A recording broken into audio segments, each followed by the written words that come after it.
Well, today, 7 Indiana broadcasters are being recognized for their contributions to the industry as they're inducted into the Indiana Broadcast Pioneers Hall of Fame. Among those receiving the honor today is former Eyewitness news director Bob Freeman. Bob spent more than 20 years in the Evansville television market as a news director. Our chief photographer, John Simpson, sat down with Bob to reflect on his career. Wrapping up the Friday morning drive and getting ready for the holiday weekend, and the award is from the Indiana Broadcasters Association, and it's the Pioneer Hall of Fame. So expect delays. It's overwhelming, you know, because you think back and you go, wow. I mean, someone thinks enough of, me and what I've done over the years to say, this guy needs to be in the Hall of Fame. Work on Kentucky. I was a news director in Evansville, Indiana for 21 years. It was exactly 21 years. That's the longest anyone has ever been a news director in Evansville. It's like, I want to be a director. I want to be the guy that says, camera 1, go here. Camera 2, do this. Roll that. So I'm coming into work, and this program director says, Bobby, you want to do the news? And I said, I don't know anything about news. I want to be a director. He said, well, yeah. He said, I think you'd be good. Let's give it a try. That's how it started. The tornadoes. We have so many tornadoes in this area.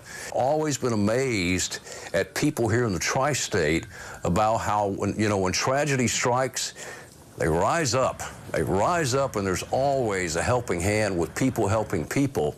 And from a news standpoint, that's the kind of stories that I think our viewers want to see. They understand that there's going to be bad news, but they want the good news that comes with it. And oftentimes, there is good news that comes out of bad news. We found a guy who his house blown away, and he survived it. And we did a story with him. He was playing a piano, sitting amidst the rubble of his house. One story that I remember, the church bombing in Birmingham. 4 young black girls were killed with a bomb that was placed there by some members of the Ku Klux Klan.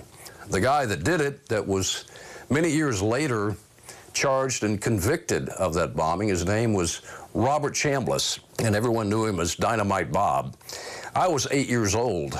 Never ever did I think that I would grow to cover Dynamite Bob's trial, and 20 years later to produce a special on that anniversary, the 20th anniversary, and as part of that special, I got the one and only interview that Dynamite Bob ever did in prison.